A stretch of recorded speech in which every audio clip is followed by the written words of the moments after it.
Ladies and gentlemen, welcome along. It's another round of the ExA season, and we are here for the second round of said season. We're here in Brazil for the Brazilian Grand Prix. And what a race it is set to be. You can see the conditions there. It is raining around the Autodromo Jose Carlos Pache. It's myself, Cotcast Joseph Black. Tonight, I am alongside who should be the regular commentator throughout the season. Was last week. We're here again. Hello, Rio. How are we? I'm good. I'm ready for another round of exciting racing, this time at Sao Paulo, one of my favourite tracks to race at. So hopefully some very good overtaking today. Yeah, overtaking should be particularly prevalent around this circuit. I mean, it's just such a good circuit for pretty much everything. With just, it's such a tight circuit. It's in the wet as well. It can just throw something up into the session that you wouldn't necessarily have regularly. But, well, we'll have to wait and see, won't we? As we've got our first drivers on push laps, it's going to be Rishan Jacobs and it's going to be Nelson Alves, the first ones to take to the circuit. Jacobs racing tonight in the Red Bull car and Alves in the Williams. We've almost got a full grid, the only driver missing at the moment, at least, being the other Williams. But, hey, I mean, we could be seeing some really, really quick times. So that's Sixten Linhart going off at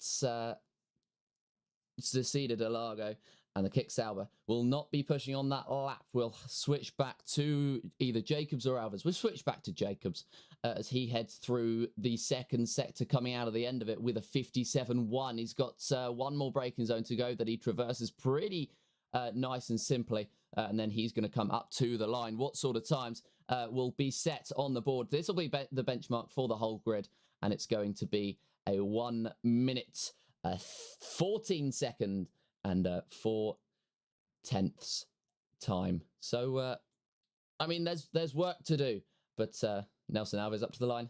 He goes with a 14.3. So he's done a little bit of that work, and those are the two benchmark times for the rest of the field. Yeah, decent times. We're watching the Sixten Linhart on the softs. I think they've done a bit of fun as Kian's just gone to the top of the time page at a 14.244 in the V-carb, but I actually can't see a lot now because we're on the pause menu. There you go. There is a Ferrari coming up to the line. Is it Alexi or Tim in the Ferrari up to the line? Comes one of the Ferraris. I can only presume it was invalidated lap time. There's a Mercedes coming up to the line of Marcel Biega. Goes up to P4. Then there's the Aston Martin around the final corner, either of Louis Welch or Brandu. As the Aston Martin powering his way to the line. I'm looking in the pits at the minute. Up to the line comes the Aston Martin. Is it an improvement or is it a new lap? It's Louis Welch with a 19.5. Tim Tornado goes up to P5 with a 15.2. Gregory goes up to P2 with a 14.265. And now we're watching Jacob Strobe in the V-carb coming up to the line, wanted to challenge the original pole time of Kian in the V-carb. Can his teammate take up original pole away from him? No, he can't. P6 for Jacob. Yeah, P6 for Jacob Strode as he goes in there. Ben Marples already displaces him, and he is down to P number 7. Sorry about the double audio, by the way. I'll try to get that fixed as soon as I possibly can. Is that better? We'll see in the Twitch chat. We've got multiple streams going on tonight, which is a very exciting development. We've got a stream on Twitch, a stream on YouTube, and a stream on TikTok, just to top it off. But hopefully, fingers crossed, they're all going to work tonight. Luca Rapassa in the Mercedes will come around the next couple of corners, and we will see where our current champion will slot himself into. He's currently in P13. He'll come across the line and he will jump up right to the top of the timesheets. 14.0 for Luca Rapassa, 2 tenths ahead of the rest of the field, and that is certainly a statement. Looking now at further down the field, Alexi Cavero improving by 1.1 seconds in the Ferrari. His teammate Tim Tornimo sitting 2 seconds faster than him. So Cavero just went for an outlap. This is the opportunity for him to push. He's now 2 seconds up and will be fighting with his teammates if he matches his last sector. Although, based on the improvements that he's made, 1.1 in the first and 8/10 in the second, Alexi Cavero should be going up even higher than that. He comes up to the line and he's a 14.5. He moves up into 9th place. He does beat his teammate out by 0.3 of a second, and he moves into P number 9. Sixten Linhart has finally started a proper lap. He's on the intermediates as Top 8 joins us, and that will be the second Williams car. So we will have 20 drivers here tonight. Giovanni Kennis Race, Imtiaz, and Angelo Diotenzio will be starting from right at the back of the field. But we're looking back up, right up the order, as Budzinski goes into 5th place. Ben Marples he's 2/10 behind in P8. Or 2/10 down, sorry, on what his time was in 1st place. Now he's 4/10 down after the second sector. And this could be a time that challenges for the pole position. This should be a time that challenges for the pole position. And Ben Marples will go up to the line and he will get a 14.0. So it's not quite pole position for Ben Marples. And he will stay in the position that he was sat in just before. Just trying to get all the chats up so I can see everybody's opinions on this race, because it will be great to see everybody in the race. You still hear nothing. Why is that going on? I don't know why it was, because I've only got one audio capture, so I don't know why that's happening. I mean, if you want to watch a higher quality stream, watch the YouTube, watch the TikTok, I think. But it's trials that we're going through, and it's the tribulations we are also just having a few issues with. But I'm glad it's happening in the qualifying session, not in the race itself. Kian Godendorp 4/10 faster than Luca Rapassa, and he shows why he is in contention for F1 Esports. And he moves up right to the top of the times, and that will be very, very difficult for somebody to find that time. Nelson Alves is improved by 2/10. Rishan Jacobs has improved by 3, and he should be fighting for those top 2 positions. He comes up to the line, and it's going to be a 14.044, so 3rd place for the Red Bull. Yeah, time's coming in thick and fast now. Nelson Alves improving by 2/10 in that second sector. And he is, his teammate has now joined.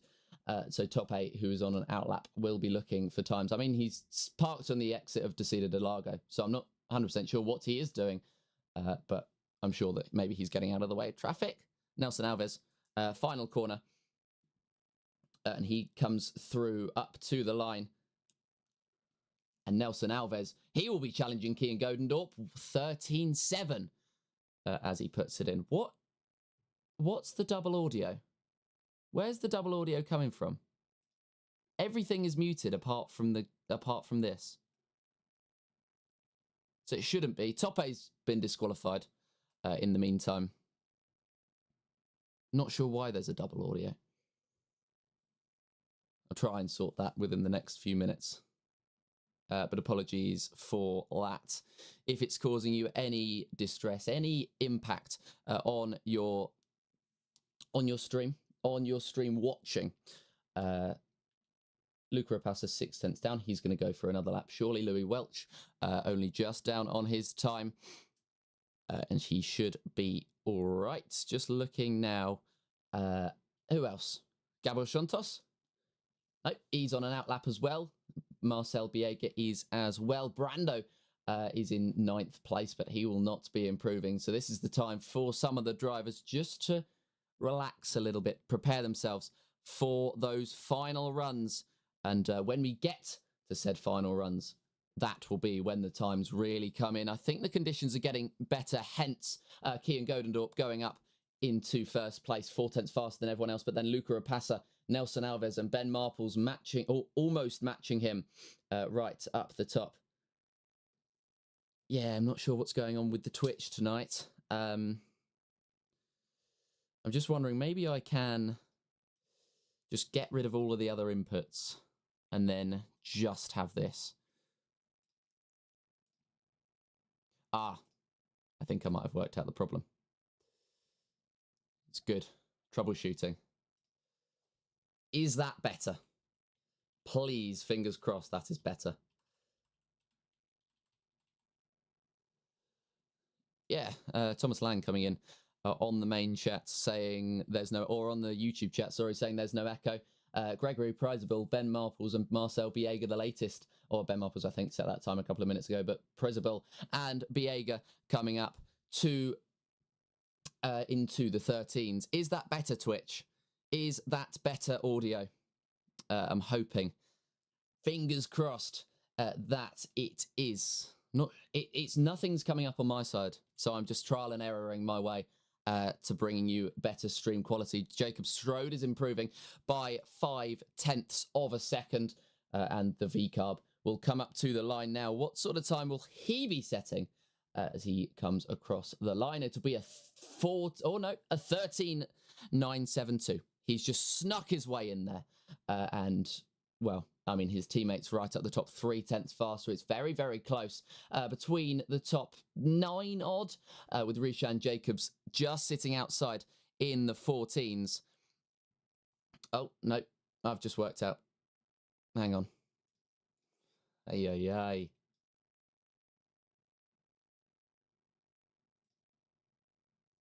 Hang on.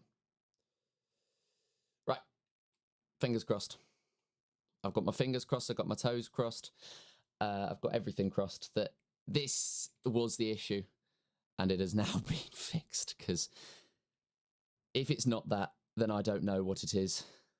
So yeah, again, apologies for the stream quality. It should be better for the race, but we've now got a couple of minutes left in the session. Kian Godendorp, 13.3. That will be the pole time.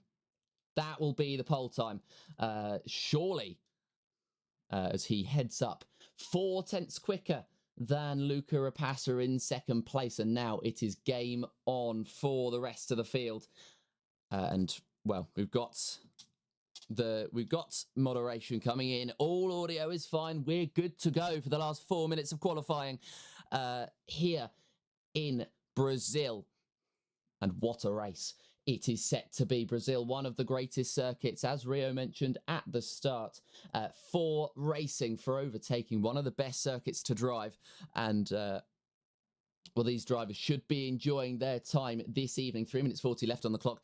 And it's the last opportunity for these drivers to get their outlaps in and get out on a lap. Luca Rapassa improving by a 10th and some change. And Kian Godendorp currently sitting up the top in first place with a 13.330. Rapassa will come into the pits. He will prepare himself for just one final run, as Nelson Alves will join him in there. Looking at Alexi Cavero, what can he do as he will come up to the line? The Ferrari currently sits in 12th place, third to last of all the set laps. He will jump up to 6th, which is a notable improvement from the Ferrari, and he sits in 6th place. Tim Tornimo, his teammate, is improving by 0.2, but he will dive into the pits, and it'll be another lap of preparation from the Swede. Gabor Shontos needs to set a lap. He's 0.7 off of the chasing pack at the moment, with Tim Tornimo just, well, he was improving. He would have gone up into probably P11, but instead he's just going to prepare for that final run. Sixten Linhart has decided that he will not be setting a lap, and he will join us from P16 on the grid. Tope, D'Ortenzio, Imtiaz, Kennis, and Sixten Linhart all retiring or being disqualified from the session and will be starting from the back 2.5 rows of the grid. Gabor Shontos up to the line with a 15.0. So really not finding the time as the Alpine. And he will need to do something special in order to pull something out of it. Now with 2 minutes left on the clock, Ben Marples going to within a 10th of Kian Godendorp up at the top of the standings. Cavero getting ready for his lap. Marcel Biega apparently improving by 0.7 of a second. So that's a huge jump from the Mercedes. Looking further back, Louis Welch improving by 1.5 in the first sector. We'll see what he can do in the second one. It's certainly drying up. You can see the difference, the contrast between the conditions at the start and the conditions at the end. And Louis Welch has got one more braking zone to go. He's currently, with the projected time, sitting in a 13.6. He'll want to improve that to a 13.3. I claimed earlier on that Godendorp sealed that pole position. Could that claim be in vain as Welch comes up to the line and he's going to set a 1 minute 13.4? No, he sits in third place. Chris Budzinski in fifth place. He's invalidated. He will have one more lap before he's able to go for one. Alexi Cavero is on one as well. Marcel Biego around the final corner, improving by 0.5. We'll have a quick switch to Gabor Shontos, who will be the next driver across the line, the Alpine, up to the line. And he will get a 1 minute 15.1. So really not finding the time. But Alexi Cavero, Marcel Biega, sorry. He's improved by 0.5 seconds. He's up into second place. And Godendorp still sitting pretty right up the top at the moment. Cavero now on a push lap. Jacob Strode also getting ready for his push lap. They're all on the circuit. They're all ready for their runs. And, well, we'll have to wait and see. We've got 29 seconds left in this session. Godendorp has actually come back out to get himself going for another lap. He doesn't feel as though that 13.3 is sealed at the top of the standings and is improved by almost 1/10 of a second in that first sector. So there is indeed time to find Alexi Cavero, by the way, going to within 0.004 of Godendorp. So there is time to find for the man that said he would be qualifying and starting last. He currently sits on the front row. Sam Arling hasn't set a time so far in this qualifying session. He's just sitting behind Gabor Shontos on his push lap of 56.7 within the first two sectors. And he's got the pedal down to the metal now. It's pretty much dry conditions. I can't actually see any specks of rain on the circuit. Shontos up to the line, not improving slightly once again, but not improving his position and being displaced by Sam Arling, who goes up into the top 10 of the grid. Looking further back, what can Gregory Prizabil do? He's improving by 0.6. Strode goes fastest. Prizabil goes even faster, and he's into the 12s. Gian Godendorp has improved by 0.5. So there really is time to find in this session. And where there is time to find, they will find it. Rapassa up to third. Alexi Cavero, who was on the front row, is now down to P6. He could be dropping even further as Marples is up to the line. He is dropping further as Marples goes up into fourth place. Nelson Alves up to the line, and he will take that provisional pole position unless Rishan Jacobs can do anything about it. He cannot, and he ends up in sixth place, but a rapid qualifying session that got even quicker, and it ended up with Nelson Alves, the Williams man, improving by almost a second in that final run. That would have been an incredible lap in comparison to what he did before, and Nelson Alves sitting at the top with a 1 minute 12.769, and the Portuguese man will take that pole position away from Kian Godendorp, who held it for so long in that session. Gregory Prizabil in third place with Rapassa down in fourth. Then Ben Marples in P5 before the two Red Bulls, Rishan Jacobs and Chris Budzinski in sixth and seventh. Louis Welch in 8th, Jacob Strode in 9th, and Alexi Cavero rounding out the top 10. Marcel Biega sitting in 11th. Tim Tornimo, Cavero's teammate, in 12th. And then we have Brando and then Sam Arling in P14. And the final qualifier ended up being Gabor Shontos, who couldn't get out of the 1 minute 15s. Then it's Linhart, Canis, Imtiaz, Dortenzio, and Tope, who will be rounding out the field for this Brazilian Grand Prix. And what a race it is set to be. They're all relatively close together, all things considered. And, well, we've got a race on our hands, ladies and gentlemen, and it will just be a few minutes away. I now have all the chats open because now I've fixed the technical issue, so I will be able to see everybody who interacts with this stream. Thank you for interacting with the stream in the first place, by the way, because it means a lot to us. We work very, very hard on this league, and it's great to see. Some interaction from maybe some unlikely circles, as that's paused again.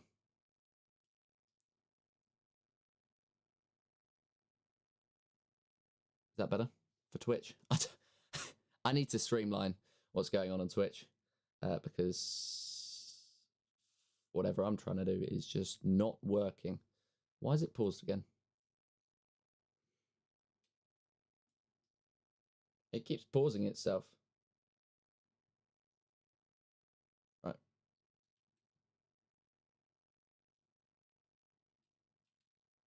Right. If it pauses again, Twitch, let me know.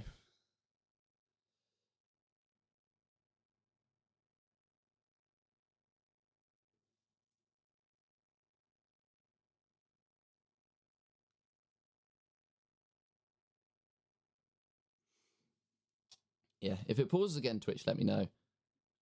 But we should be getting ready for some quality action ahead of us.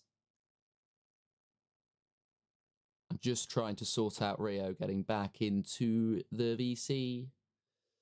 It would be nice. Rio, you're here? You're in the VC? Wonderful. Yeah. And can you see everything on the stream? I can see it on the screen share, but I'm 3 seconds back.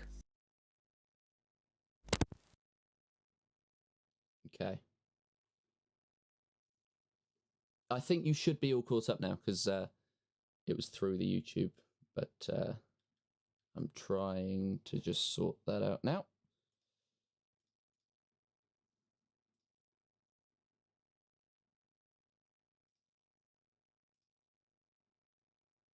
Better?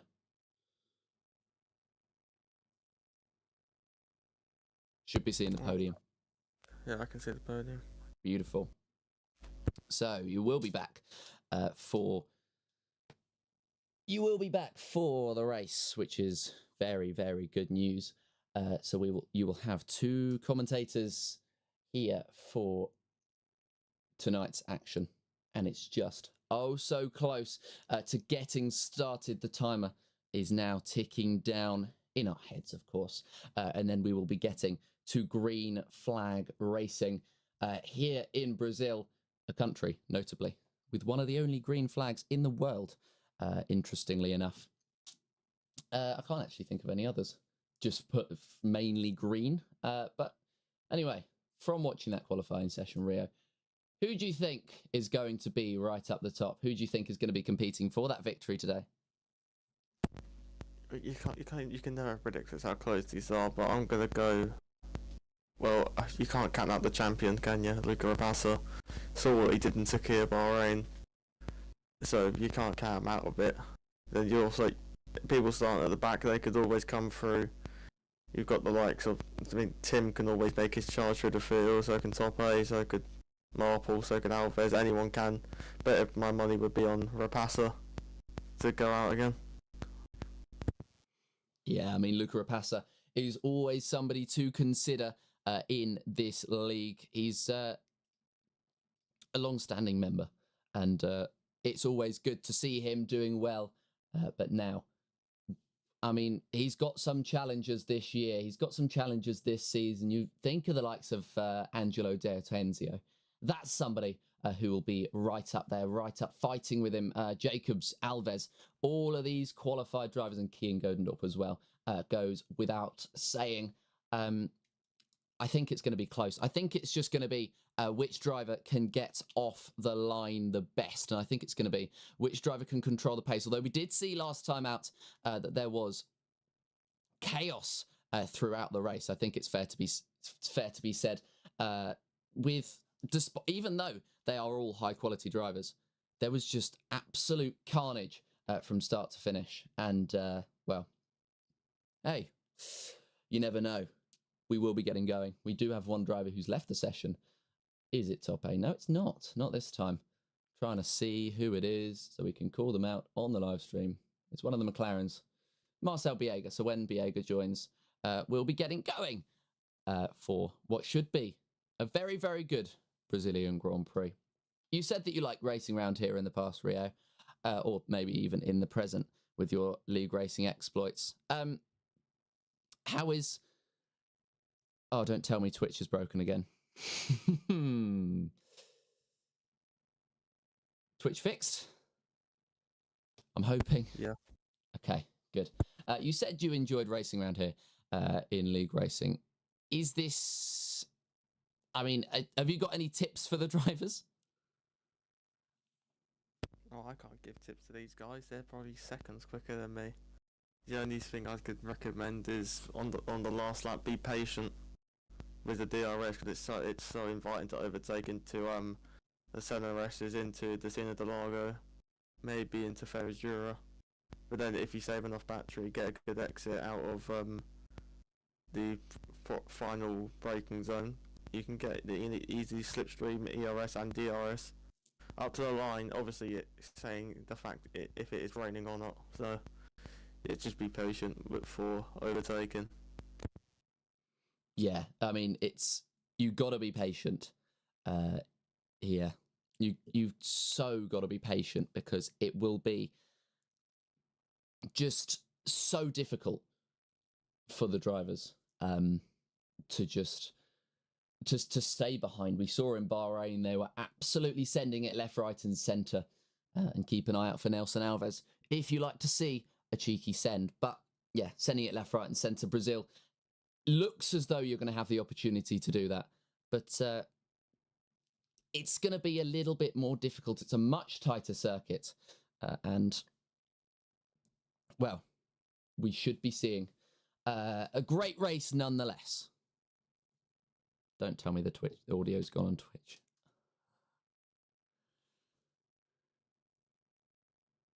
Oh, I think it has. Why is the audio gone on Twitch? Right.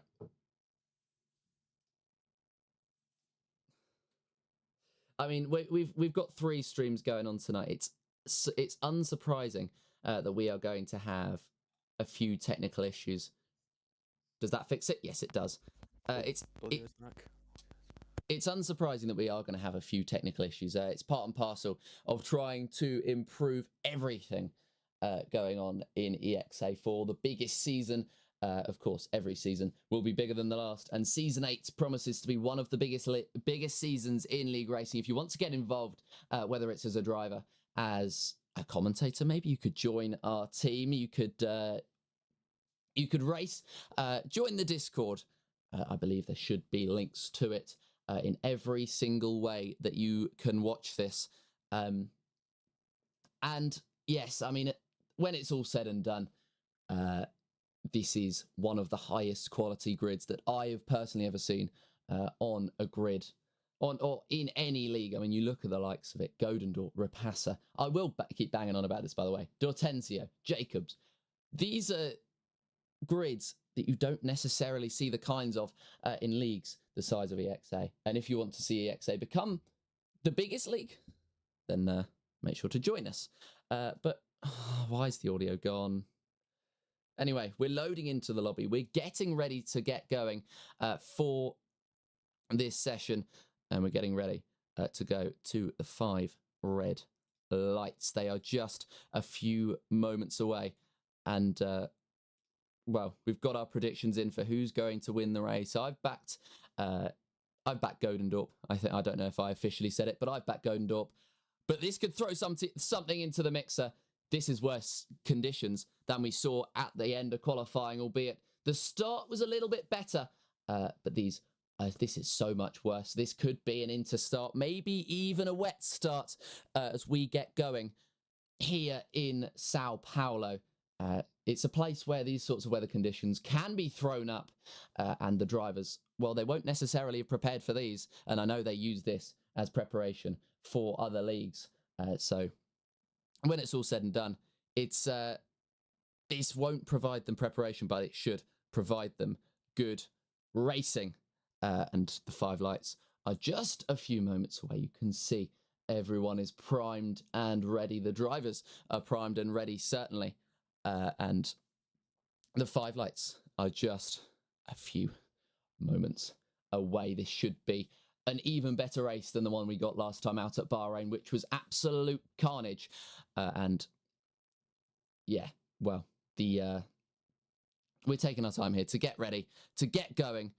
And X1 will be underway very, very, very, very soon. I keep saying that, expecting it to be green. There we go. And, well, I mean, green flag is racing. Green flag has been called, and then it got called back, and then called again, and then called back. So it's just a case of waiting for the 5 lights to come on, for us to be able to see the cars on the grid, probably with the green walled intermediate tyres, which should throw another strategic something into the mixture.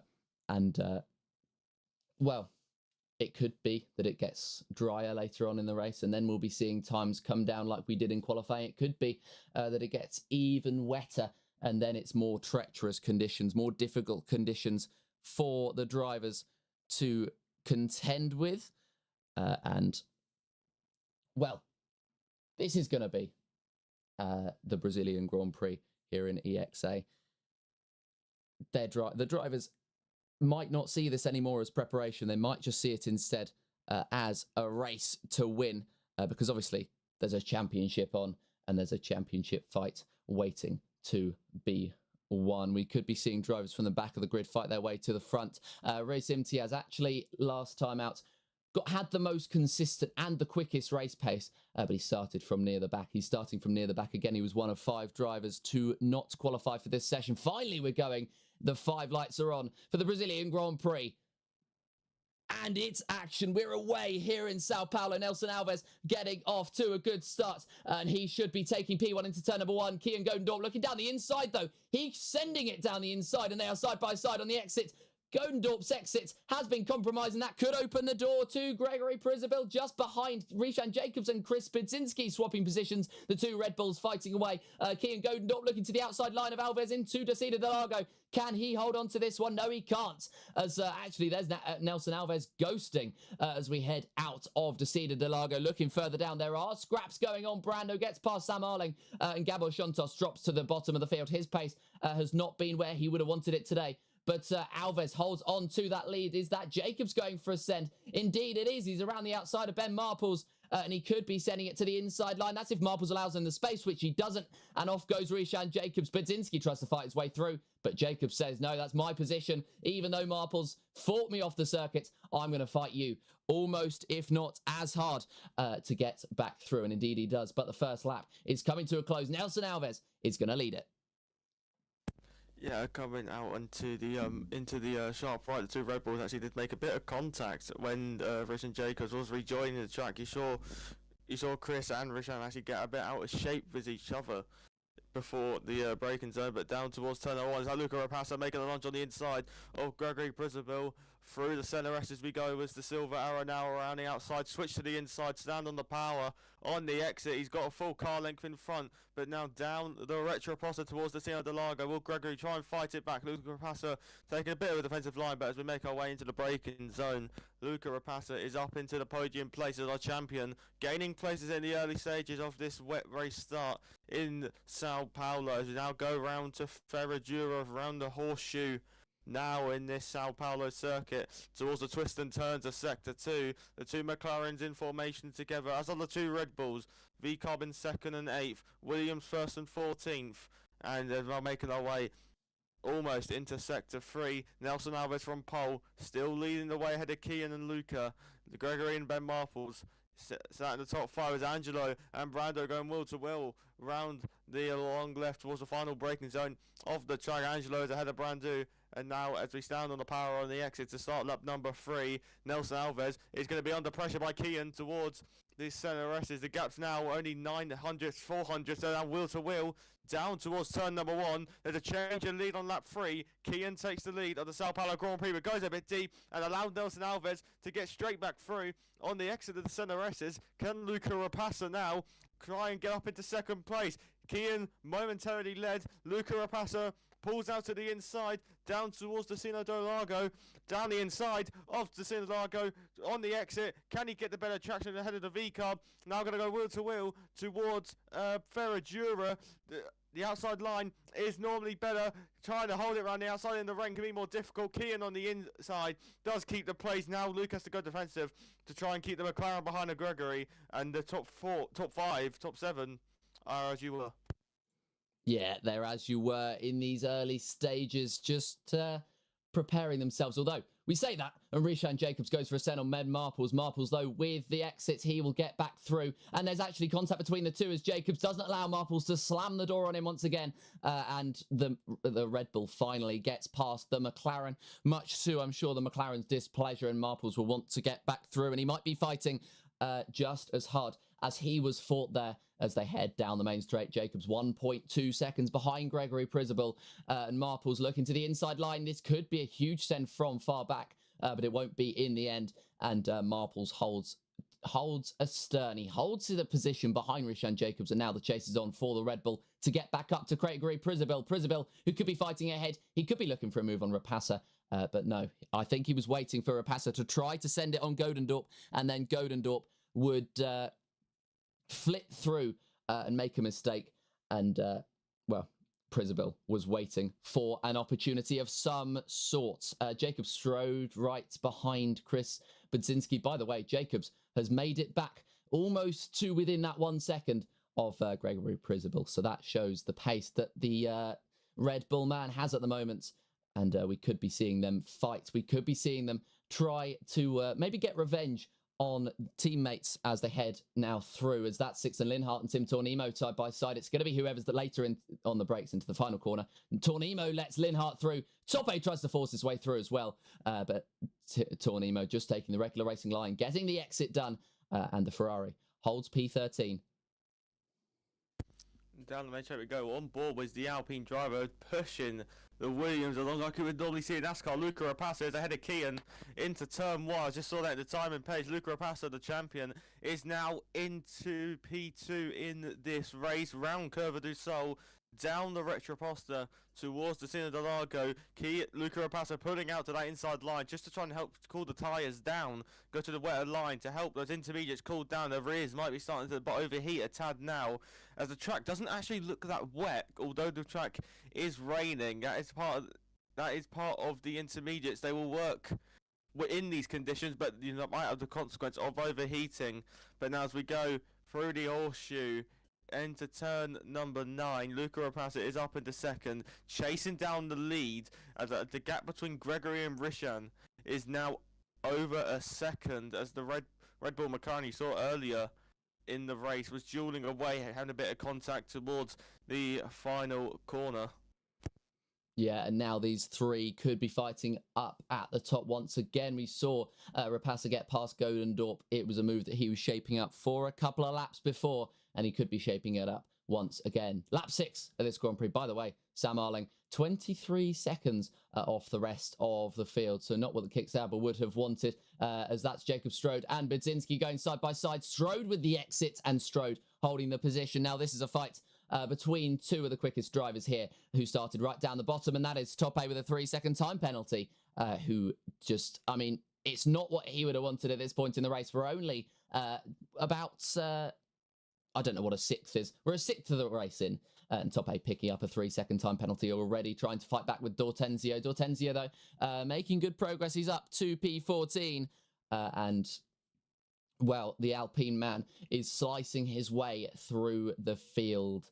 Rishan Jacobs has lost that 1 second range to Gregory Prizabal. I was going to say DRS. I mean, they don't have DRS, but it is a good marker between the drivers, because that's where slipstream starts to get activated. All these sorts of things come into play, and Rishan Jacobs at the moment sitting outside of that sort of range. You're right, it is currently raining, but the rain is not settling on the circuit, and so that could mean that it could be easing off a little bit as we head now onto lap 7 of this Grand Prix. Nelson Alves continues to lead. It's a top 5 pack battling away.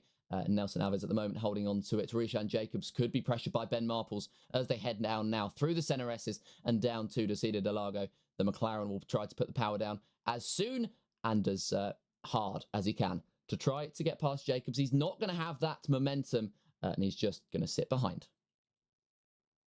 As now watched Ben Marples go into the scene of the line. Goes a Mercedes of Marcel Biega. I think was maybe defending a bit, or trying to defend the Sauber of Sixten Lindhart, or maybe trying to make a move ahead of Alexi Cavero, but now making our way around Ferradura and Lorania, and now towards turn number 8, which is not going to let an end in the corner. So Marcel Biega makes a lot on the inside, contact with the Scuderia Ferrari car. That's going to Sixten Lindhart through Pinarino. Now to stand on the power as the Mercedes. Biega drifting away off the circuit through Bica de Pato, and now stand on the power of the Mercedes, falling down the order. Tope now in the duels as well as the Mercedes through Magulio towards Junsao. Can Angelo make a lunge on the inside of Tim Tornemo, barging his rival through, and now stand on the power, locking tyres, and Tim Tornemo quite literally goes over the top of the Alpine driver, standing on the power now down the main straight towards the centre S's. Once again, change of leaders there between Nelson Alves and Luca Rapata, the top two dueling away through the centre S's, and there's Tope and Marcel Biega going wheel to wheel. Tope and Tim Tornebo as well, 2 by 2 by 2 in formation around the centre S's. Out of shape is that the Mercedes of Marcel Biega? Yes, he does. Now Raiz. Now is it Raiz Imtiaz can maybe make a move on Marcel Biega. The Aston Martin of Brando maybe thinking of a move that Tope and Tintorneighbour have got away well, and now there's the Haas and Mercedes going wheel to wheel towards Ferradura and Lorania. Now they're all going to go single filed up through Ferradura and Lorania, and then in towards turn 8. And this little battle could maybe calm down for a minute as Marcel Biega lunges it on the inside of the Haas. Now round Pinarino towards the Bica de Pato. Can Vandu getting all out of shape, maybe. Now the inside goes to Hazard Raiz, and now down the power out of Bica de Pato towards Magulio. The Aston Martin of Bandu has now fallen down to P19, not lost on the road because there's a Sauber 45 seconds back on the road as Gabor is thinking on the inside of Marcel Biega, and now on the exit, flat out through Sabina de Boxes. Now through 14 and 15 to down the main straight we go once again. Gabor is thinking of a move as Luca Rapasa is into the lead of the race, and into the pits comes his teammate Marcel Biega into the pit lane, but our champion is into the lead of the race. I presume lunge on the inside of turn 1 and completed the move through the centre rest as Alexi Cavero has got a track limit penalty as Rishan Jacobs and Jacob Strobe and Krish are all going wheel to wheel towards the Sina de Largo. The V-car of Jacob Strobe trying down the inside, the two Red Bulls trying to work together to help themselves gain places. The two McLarens have fought their way through. The two the two Red Bull cars going wheel to wheel and off the track. Punted off the track by the Red Bull. Jacob Strobe swiped off the track by Reshan Jacobs. He now rejoins in Lorania as there was a Sauber, Sixten Lindhart, and the car cut in the corner. I think that might have been Tope who had to cut the corner, who might have had to cut turn 8 and rejoin at turn 9. Perigno as Tope and Jacob Strobe. Is that Jacob Strobe who is now off in the grass? Yes, it is. And it's action aplenty as Gabor spins under braking in Bica Tapato. Now driving on the grass. Absolute carnage here in Sao Paulo. But as we're watching Tim Torneno in the Ferrari, now watching Nelson Alves into the pit lane comes the Williams driver. Our pole sitter has opted to pit for a new set of tyres. What set of tyres will he choose though?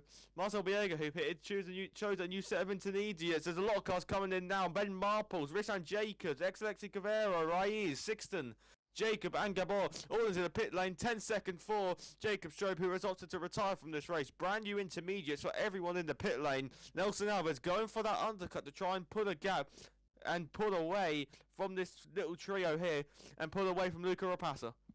Yes, absolute carnage, as you say, just topped off by Tope and Tim Tornemo trying to take flight. That was Gabor Santos, by the way, into the pits. He's coming for a set of the hard compounder tyre, so watch his pace and watch this space. We've got Gregory Prisabil right behind Kian Godendorp, and this is where the Australian man can really come into his own, the McLaren now. He's sat behind for a number of laps in P number 5. And he will just try to fight his way forward now to try to take one of those positions off of Godendorp or Rapasa and try to lead this race. There's a 4-second gap then back to Chris Budzinski, very far behind. But the top 3 come into the pits. It appears to be that they are all coming in on lap 9 or 10, which could spell, although Brando continues on, he will take the lead of this race as that's the brake marker knocked out. Brando will continue in the lead of this race. This is a battle of pit crews now as they all come out intermediates strapped on. I think it's going to be either wet or dry at the end of this one, because I think they're going to do half a stint on the inters, then switch to another set of inters, and proof is in the pudding that the lapse times are getting faster, because Marcel Biega goes up to the top of the timing screens, and he goes up with the fastest lap of the Grand Prix in the 1 minute 15s. You've got Nelson Alves sitting in P2, first place of the main pack, with Luca Rapace 1.4 seconds behind Godendorp, just 2 tenths behind him. So keep an eye on that battle as they get those tyres warmed up. But at the moment, it's still intermediate conditions. But as I was saying, I think they're going to do about 10 laps on those first set, 10 laps on this second set, and then switch over to either wets or maybe a medium compounder tyre to finish off this race. But we're lap 11 into this Grand Prix now, and the strategic battles are just starting to spice up.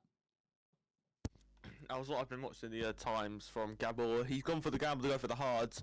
The gap was, I think, 3.4 when he exited the pits. He's lost 4.2 seconds over the space of 2 laps.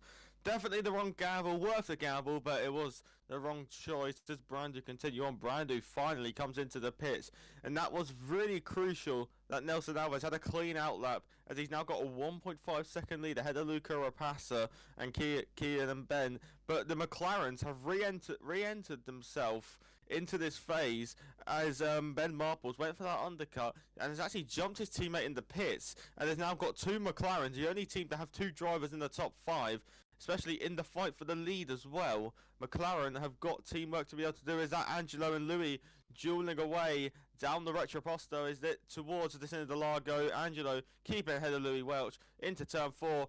Angelo is ahead of Louis Welch. Yeah, Angelo getting past Louis Welch. His fight up the grid continues, and up to the front of the field he will attempt to go. He's now in this pack with Biega, Cavero and Budzinski, and then he's got a 1.6 second gap to Rishan Jacobs, and then a gap that is continually coming down to Gregory Prisabil ahead. It's now 2.9 seconds as they came out of the pits. It was 4, as that is Alexei Cavero getting past Chris Budzinski. He's up into 7th place, but don't forget he's got that 3-second time penalty, as has Tope, who sits in P12. It's points all the way down to 15th, so Giovanni Kennis at the moment sits in the points. Godendorp fastest lap. The track is getting drier, and Godendorp goes in with a 14.4. There could be a fight down the main straight, as that is Chris's Budzinski getting past Alexei Cavero, trying to shut the door. There's almost contact between the two. Not sure if there actually was as we head out of it, but it looked very, very close. And then just a little bit of desync. Angelo D'Ortenzio down the main straight, or down the back straight now, whatever you'd call it. He goes past Alexei Cavero. The important thing is that the Alpine is giving the Ferrari a right scrap, and he's later on the brakes. He's earlier on the throttle, and the Alpine is now up to P number 9. His scything through the field continues, and, well, for Angelo D'Ortenzio, he's having a very, very solid race so far. Nelson Alves has broken DRS as that is fighting. Angelo D'Ortenzio getting past Marcel Biega and Alexei Cavero and Louis Welch side by side. Welch really late on the brakes, and there's contact. There's more contact. There's about 5 cars making contact at once, and that is Marcel Biega trying to go down the inside of Ortenzio. That is Cavero and Welch side by side, and then that is Tope and Reis Imtiaz in this battle now. It's down the inside for Cavero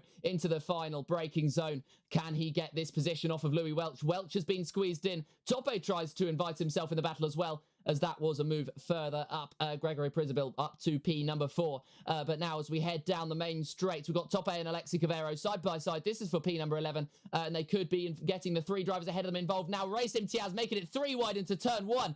Can he hold this one? It would be impressive if he did.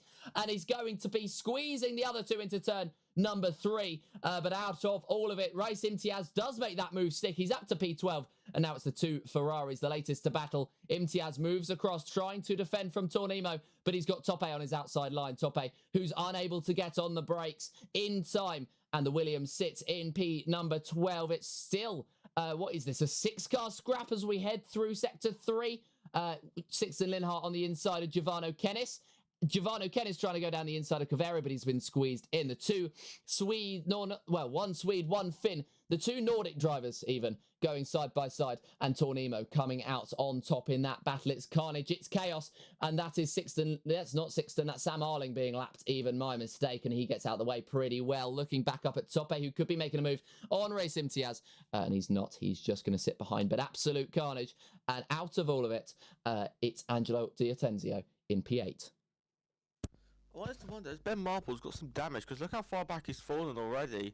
He's 2.7 behind from his teammate. He was in P4 with Kian and Luca at the moment. But around the centre rest, he's now 2.7 behind his teammate.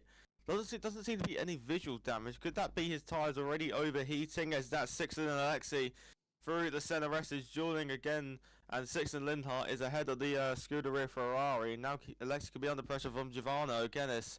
Down the Retroposta, Giovanni pulls out to the inside to try and make the launch towards the Cena del Lago. Down the inside of the Cena del Lago. Is he going to leave Alexi any room? On exit, he leaves him just enough room, and the Haas is up into P15. But that gap between Nelson and Luca is coming down all the time, and the rain is also, visually, I think, getting a bit lighter now. So we could see dry tyres maybe in the latter stages of this race. Luca Rapasso's got the gap down to 6/10.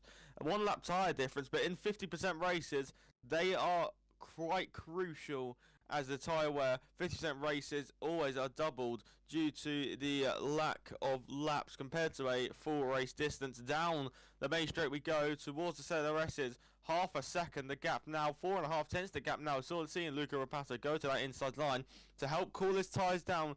Now on the brake pedal around the centre S's and round Curva du Sol.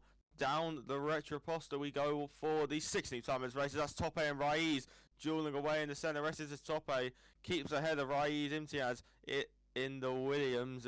Raiz in the Haas, Tope in the Williams. Now they come out the Curva du Sol and down the Retroposta. That's Angelo and Chris going wheel to wheel towards the Cena del Lago. On the inside, Angelo gets ahead of the Red Bull cars and now go towards Ferradura and Lorania. The Alpine making moves ahead of the Red Bulls. And as we go up the hill now, Top 8 still sniffing the gearbox of Marcel Biega.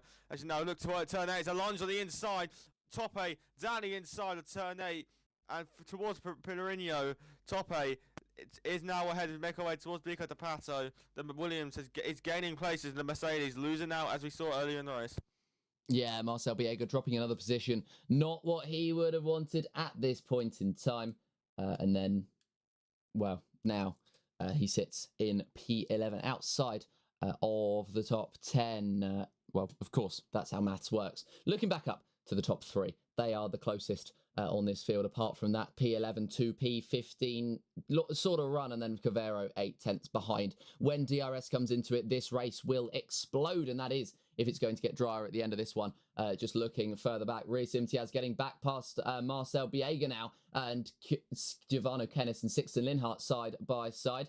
They are battling for P14. They're side by side. So is Biega and Imtiaz as they head into the Descida de Lago. That is race up into P number 11. That is not quite yet over for Kennis or for Linhart. And they are still side by side. And that is Kennis looking like he's going to come out on top. He has been boxed in by Tornimo. And they are still going to be side by side. This is incredible, actually, Racecraft, to still stay side by side so far without any incidents. Linhart sending it through. Can he finally make this move stick? No. Giovanni Kennis is going to send it back down the inside. And this is going to be a battle that rages on for an entire lap. But can it be topped by Sixton Linhart? Yes, it can. Brando gets past Alexi Cavero in the background. And the Aston Martin moves up to P16. Sixton Linhart, though, the namesake, sitting in P14. There could be a move into turn 1. There wasn't quite. Rapassa wasn't quite close enough to go for a move on Nelson Alves. It could also have been a tyre warming strategy as they head now through to Descida de Lago. Rapassa to the inside, but at the moment, he's not looking like he wants to make any sort of move. Yeah, I was just saying that as you were commentating. I was watching the timing page. Now 3 wide around the Curva du Sol on the exit at the centre S's. The Haas taking that wide line like you saw Verstappen did on Rosberg in, I believe it was 2016, I want to say. On the inside, Alexi Cavero trying to get ahead of Giovanni Kennis. On the inside of Descida de Lago, now flat out through towards Ferradura and Laranja. The Ferrari is ahead of the Haas driver, but back at the top three, Kian is getting very close to the gearbox of Luca Rapace. Now that will all settle down, and round we're going to go again to start lap 19. Out of the final braking zone. Look how close Kian is, and re-enter into the fight for the lead. Gregory Prisbill in the McLaren, as he is just around a second. Kian might want to make a move on the champ. Towards turn one we go, towards the centre S as we go. Rapace, which way is he going to go, inside or the outside? Rapace is going to look around the outside. We're going free wide round the outside. Rapace, if he can make it stick, it could be a brilliant move. What a move by the champion. Now enter Kian to try and get up into second. Round the Curva do Sol, towards the Sena del Lago. Luca Rapace is up into the lead of the race with a sensational late breaker move around the outside of turn one. Kian's just going to have to settle in behind and stay in third. And that is a change of lead as Tim and Marcel dueling round the Curva do Sol on the exit. The number 5 Ferrari dueling away with the Silver Arrow. Enter Brando on the inside of the Sena del Lago, maybe free wide in the Sena del Lago. The Aston Martin decides to back out of it as he went to go onto the racing line. Hits the left tyres of the Mercedes. At Tim Tornado is dueling away with Marcel Biega and keeping in front. But that was a phenomenal move by Luca Rapace around the outside of Nelson Alves, as that's Top A and Louis Welch dueling away towards Pinarino and towards the Pico de Pato. Louis Welch keeping ahead of Top A. Top A seems to be on the mid-race charge to try and gain his way. But as you saw with the drivers that stopped earlier, maybe their tyres are already wearing a bit more. Zach Kian now dueling away with Nelson Alves. Down the main straight we go. Look how close the V-Carb is, as the Williams is already coming in for another pit stop. That's going to free up Kian and Gregory, as Nelson Alves already coming in for another pit stop. Ben Marples continues on, as does Rishan and Angelo. What about Chris? Everyone's continuing on. Nelson Alves seems to be the first and only one to come into the pit lane, excluding Marcel Biega in the Mercedes, who's also coming to the pit lane. And I've also just noticed that gamble for Gabor on the hards not really worked for him. I think he's lost a pit stop to Alexi Cavero, and his race will be more than ruined as running outside the Sena del Lago. Do we have so many roos from a late break on the outside? Top A on the outside of Louis Welch. Phenomenal move by the Williams as he gains another place up into 8th place after everyone else pits. It will be, I think, P9, as Nelson Alves is the latest driver to go onto a new set of intermediates. But that was brilliant. It was brave. It was bold by the Williams, and he's found himself improving another position. Yeah, Top A. He's made a couple of gambled moves that seem to have paid off, and that is another one. Looking further down, Nelson Alves making contact with Alexi Cavero. We saw what he was like when he was taking all those gambled moves in Bahrain, and I think now the fight is on forward, and he currently sits in P15. It could be P14, as you can see the grip advantage that he is getting, and this is why he came into the pits again.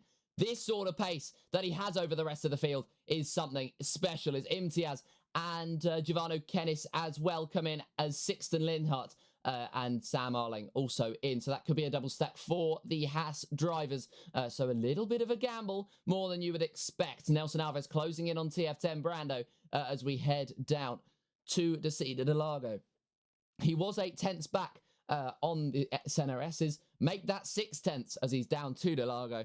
And that is a purple sector time for Nelson Alves. Alexi Cavero coming in for a set of the mediums. So maybe Nelson Alves, as Rowley says in chat, maybe he's a step ahead, or maybe he's a step behind of Cavero, because even though Gabo Shontos' gamble didn't quite pay off, that was 11 laps ago, and you can see how much the grip has changed in that time. You can see how much the conditions have changed in that time, and Nelson Alves, incredible move to get past TF10 Brando. That was sensational, and that is the grip that he's able to find with a new set of these intermediate tyres. And I wouldn't rule him out for getting back into the battle at the top. He's going to get past Tim Tornimo with ease as he comes down the straight. Ben Marples and Rishan Jacobs, the latest drivers to come into the pits, the McLaren and the Red Bull, dive in. Tim Tornimo is going to try to fight Alves back, as Alves picks up the fastest lap of the Grand Prix by 10th, stealing it off Guy Godendorp.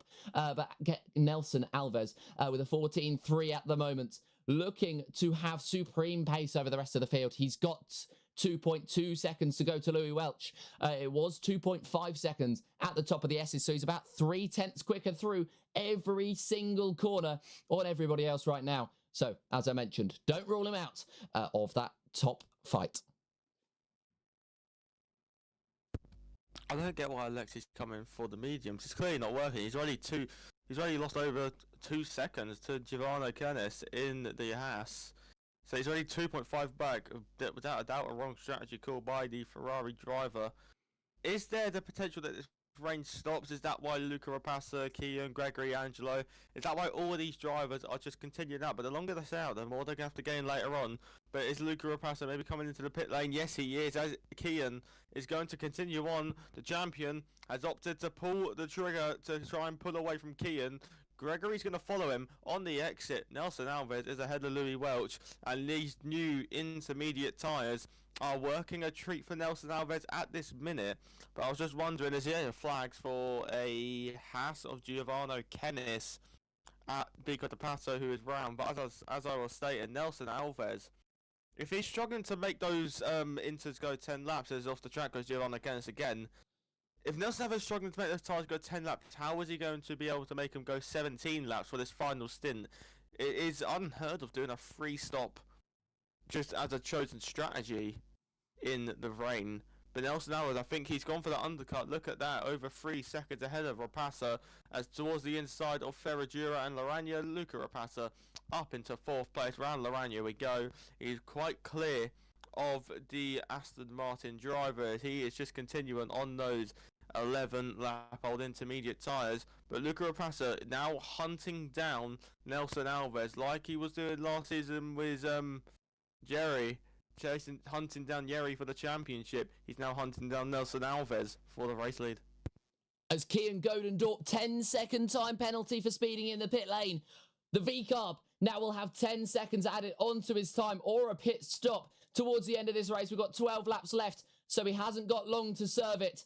But that could change the face of this race, as that is Angelo D'Ortenzio in as well. That's Nelson Alves taking the lead of the race, and that is Kian Godendorp coming out of the pits. Where's he going to come as Ben Marple's 14-2? Where is Kian Godendorp going to be? It looks like he's going to be maybe sandwiched between the two McLarens, maybe ahead of the two McLarens. Indeed he is. Kian Godendorp even comes out ahead of Brando into P number 3, so that is a pit stop well worth it. And now Luca Rapassa 2.2 seconds behind Nelson Alves. The chase is on 2.8 seconds further back to Kian Godendorp. So now the V-Carb has 5 seconds to make up on Alves. And we know that those inters do not seem to last long. And, well, Godendorp and Rapassa already feeling the effect as they get their tyres warmed up. They're getting ready to try to make moves, as is Gregory Prisabil down the inside of Brando. That's another 3 seconds for Tope further back in P12. And Alexi Cavero, well, he makes a move on Giovanni Kennis. Kennis with no damage. So could this be the switch point? Could this be the turnover moment where this is time for the dries? Well, considering Cavero's lost 2 tenths in that corner to Tim Tornimo, I would suggest not. And this is Kennis trying to go back round. Fastest lap of the race for Luca Rapassa. He is now 1.5 seconds behind Nelson Alves at the top as Brando, later than everybody else for the second time, comes into the pits as Tope gets past Marcel Biega down the straight. There's also Angelo D'Ortenzio going side by side with Race Imtiaz. Who's going to be later on the brakes? It's going to be Angelo, and he's going to squeeze Race to a line that he cannot take. And the Haas moves down to P9. The Alpine moves up to P number 8. And Giovanni Kennis, the Haas's teammate, retires from this session. It's still side by side, the two trying to fight away. D'Ortenzio off the circuit. Imtiaz trying to push him even wider, and through goes Tope. The Williams saw an opportunity and he grabbed it with both hands. Down the inside, Angelo D'Ortenzio still trying to make the move, but Tope up into P number 8. What an opportunity, and he has grabbed that, and he has taken that very well. Race Imtiaz back past Angelo, but Angelo will try to fight this one, and Imtiaz just has nothing in comparison. Those 1 lap old inters are so much better than the 4 lap old inters, and Angelo up to P9. He's ready to fight Tope again. If you think he's going to be struggling to figure out Nelson Alves, he's got the oldest intermediates of the lot. 6 laps already on those tyres, 12 laps to go. This is going to be a mega stint if he's going to make it work for Nelson Alves. He's going to basically do half of the race on the set of intermediates is making their way towards the center. Rest is Marcel Biega going round the outside of Raiz Imtiaz. But late on the brakes goes the Haas driver and keeps ahead of Marcel Biega. Round Curva du Sol towards the Retroposta. A little bit of a twitch mid-corner by Raiz. And now Marcel Biega, the champion's teammate, looking to make a move around the outside of the Cine de Largo even before the break, and Marcel Biega is ahead of the Haas. Up in the 10th goes the Mercedes, down to 11th goes the Haas, and that gap between the top two down to 6/10, only 3-lap difference, but within the space of a couple of laps, the gap has come down by over 2.5 seconds, and Luca Rapassa will be surely wanting to make that move very soon for the lead of the race. And we're watching Raiz on board with the halo of the Haas. Is he thinking of a launch to the inside or outside? No, Marcel Biega might be becoming a bit of a blockage now as Angelo is pulling away from these lot now. Those 2-lap-old intermediate tyres compared to the 6-lap-old intermediates on the Mercedes. It's going to give him such sufficient grip as towards the centre. The rest of the gap between the top two is 3/10. So Rishan and Ben Marple swapping places into turn number 1. Rishan Jacobs is ahead. There's yellow, is that not yellow flag? Sorry. Louis Welch and Angelo gaining places as down the inside goes Angelo, Louis Welch, and Raiz now swapping places as well. Raiz Imtiaz is looking to try and not hold his place as Louis Welch gains a place, and Raiz is now down into 12th. Look how close the top two are. 10th and a half. We may exit Lorania towards turn 8 and towards Pinarino. We go through turn 9. Nelson Alves will be probably having to defend for his life. The sooner Luca Rapassa can get through, the sooner he can help pull away from the Williams, and the Williams could then maybe hold up and help Luca Rapassa and hold up the V-Carb as we're making our way towards Junsao for the 27th time in this race. Nelson Alves still leads, but as we now get on the power, down the main straight we go once again towards turn number 1. Once again, Luca Rapassa, he is tucked up in the slipstream as he's gaining on the Williams. Look how defensive Alves is going. Rapassa's found the inside line, down the inside, banging the wheels between the two. They're going to keep it wheel to wheel like Verstappen and Hamilton felt it in 22. Off the track for a momentary moment when Luca Rapassa round the Curva du Sol, down the Retroposta. Luca Rapassa is now wheel to wheel still with the Williams. Alves doing all he can to defend Rapassa, but on the inside, the reigning champion back up into the lead of an X1 race rostrum,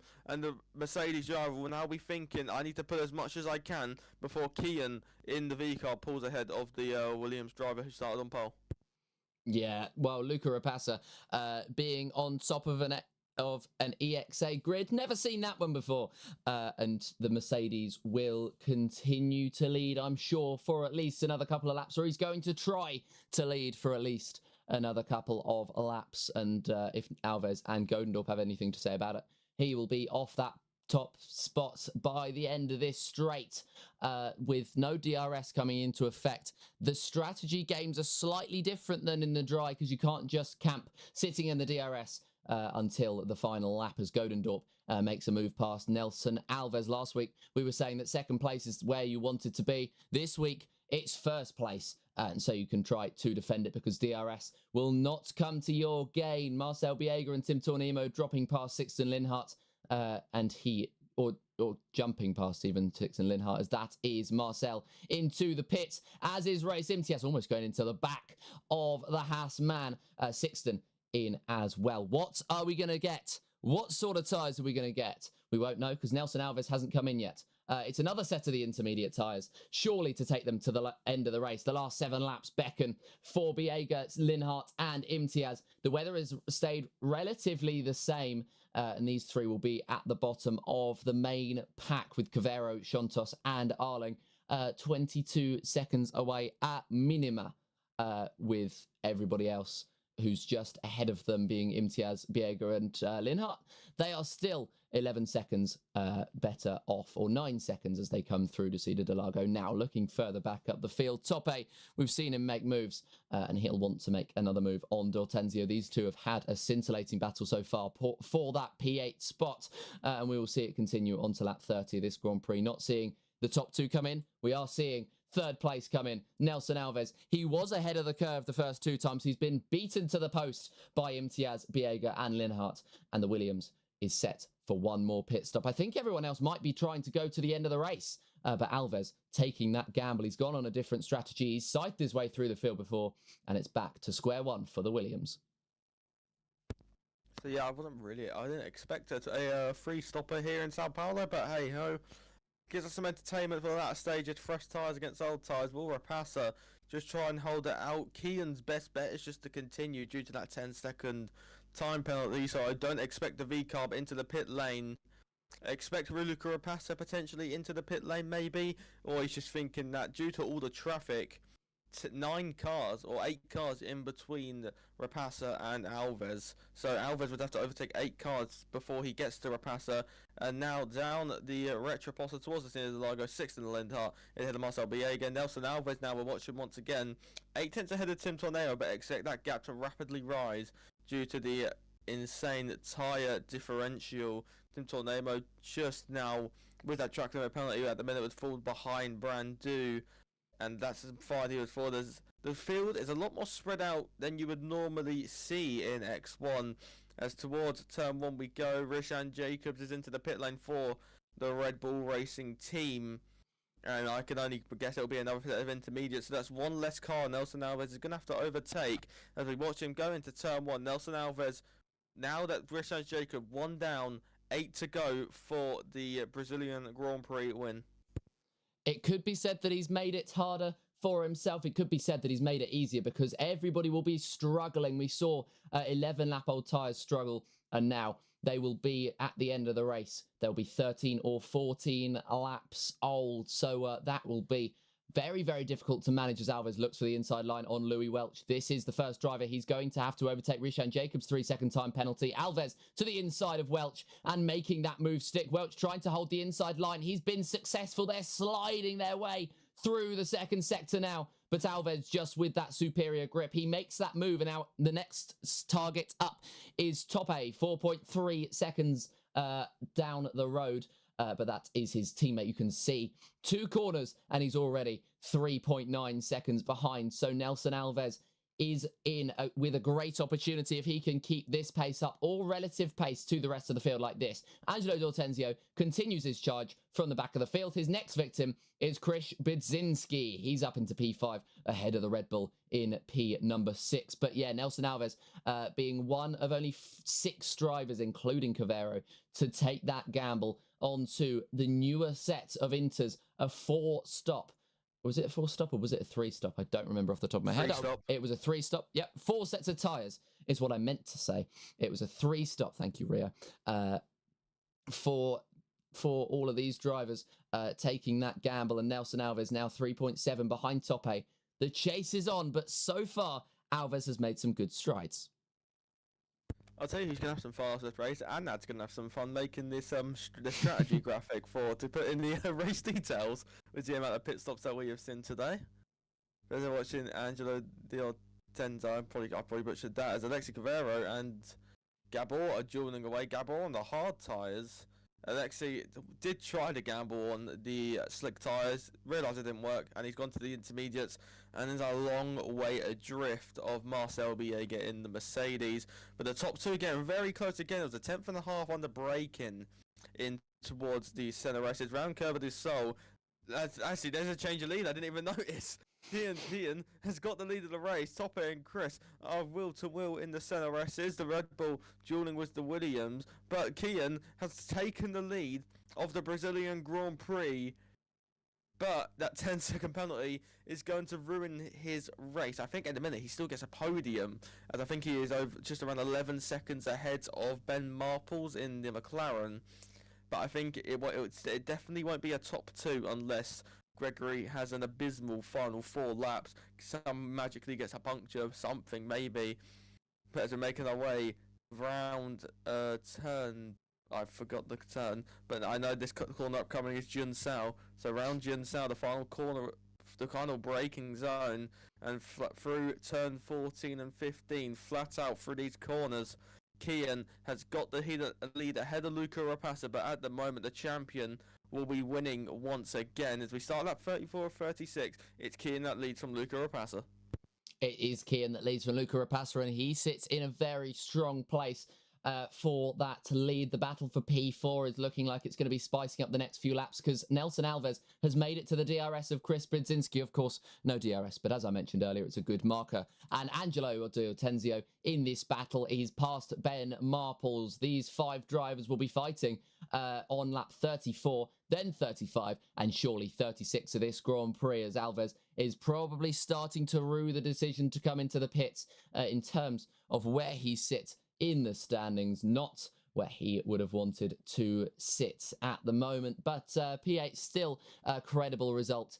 And, well, with the tie grip that he's got, I'm expecting him to put up a good fight for the P4, currently held by Angelo De Ortenzio, but 7 seconds up to Gregory Prizabil and another 5 up to Rapassa. Seems like a very steep task. Alves past Budzinski. That is one and done. Very simple. Budzinski seeing that it's not his fight or his race to fight back.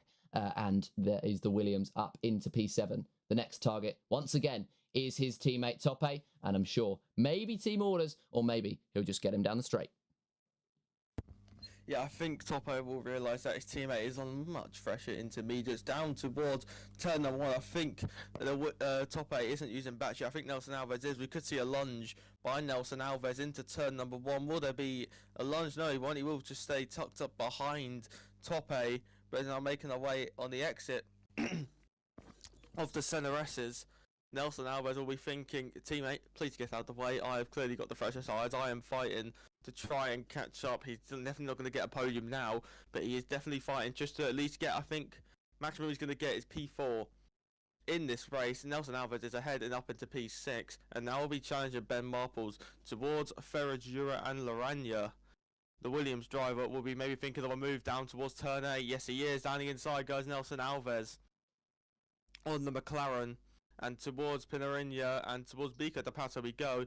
Nelson Alves is ahead of Ben Marples. And as the top 2 come around the final corner to start the final lap of this race, down the inside tries Tope, trying to follow his teammate through, rounding outside towards Jun Sao. Tope is also ahead of the McLaren. And now as we finally begin the final lap of this Sao Paulo Grand Prix, Kian is ahead of Luca Rapazza. Yellow flags in sector 3. Is that Rishan Jacobs?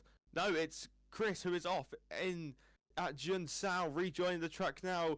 Puncture. It's a puncture, I believe. If we look at the rear right tyre for Chris Brzezinski, it is a puncture on the rear right for the Red Bull driver. And now he's got a horrible time. Now getting back to the pitch, you can see that front left is elevated in the air. What a horrible way is Tim Tornemo also has a puncture as well. So 2 cars in the penultimate lap getting punctures trying to go to the end. That is going to ruin their race. But main focus will now be with the top 2 as Tim almost spins into the pit lane. But here we watch Gregory. But now here is the champion Luca Rapassa. Round Bica de Pato, round the long left-hander towards Jun Sao. Luca Rapassa, he is the man who has raised the bar in X1. He has taken things to his own level. He has forced drivers to up their pace. No one's been able to challenge him on the track. Kian has been able to keep up and get ahead of him, but due to the scene in the pit lane, Rapassa's raised the bar. Rapassa takes the win. The champion started off with perfection. 2 out of 2 in Bahrain he won. In Brazil he wins. It's a perfect start for his title defence. Gregory gets second, fighting to the line. Alves, does he get ahead? No, he doesn't. P5 for Nelson Alves. Top A6. Ben Marple 7th across the line. Rishan Jacobs will get P8 on the track, but he will fall behind the Aston Martin driver due to a penalty he had picked up. As now, is that just low fuel for the Aston Martin driver? Yes, it is. The Haas, the Sauber, and the Mercedes all get ahead of him. The Sauber crashing into the wall after the race. And that is Sao Paulo completed for you, ladies and gentlemen. Luca Rapassa, the champion, has raised the bar and has raised the challenge for all the drivers to take his crown. Looking to get a back-to-back championship. Sam Arling, 1 minute 16 behind P16. He might even get ahead of Chris, who DNF'd. I think he actually DNF'd on Cine de Largo. That is Sao Paulo completed. Tim and Gabor are fighting all the way frown through Jun Sao as we're making our way up to the line now with those 2. Tim Tornemo and Gabor are fighting all the way. I think just having a little bit of fun of their own as Gabor spins out and goes into the wall. But so that will be the conclusion of this Sao Paulo Grand Prix. Rapasa has laid the gauntlet down for the other drivers to challenge. Gregory runners up, and Kian, despite winning on the track, will have a 10-second penalty due to speeding in the pit lane. That will only give him third. That is Sao Paulo concluded. What do you think of it? Well, what a race that was. I said it was going to be a great one, and it ended up being exactly what I expected. Carnage, but carnage is always appreciated, and Luca Rapassa taking the victory once again, although Godendorp surely will be trying to fight that one very hard in the steward's room. Now, we take a look to the next race. Brazil, the chapter is over. Chapter 3 will begin next week. We are heading to the Belgian Grand Prix to start March off in a race which is very, very different to the one that we've had here. We had Bahrain, which offers a little bit of everything. Brazil is a little bit tighter, and then Belgium is opened all the way up once again. So it's going to be a race that really defines drivers' seasons, and it's a race where different drivers can rise to the fore, and we're going to need different drivers to try to challenge Luca Rapassa right up the top of the standings. Have we got any final thoughts, Rio, before we head to what looks to be a very, very nice graphic that's just been cooked up in the graphics room? I don't really know, to be honest. I think if I was speaking for Luca Rapassa, it would be catch him if you can, because the champion is in the form of his life right now. And Rapassa, the Flying Dutchman, you could probably call him, he is properly flying along in the early stages of this championship. Rapassa has taken the Sakir crown, he's taken the Brazilian crown. Where was it we're heading off to next? We're heading off to the Belgian Grand Prix. Oh yes. So can he now take the crown in Spa? Very different circuit compared to Brazil. A lot of mixed corners. Well, we will find out next week who will take the crown. Will it be a hat-trick for Luca? Will it be a different winner this season? Maybe like Kian, or if he is racing, could maybe Alexi Cavero finally pick up his first win after racing for so long in this championship?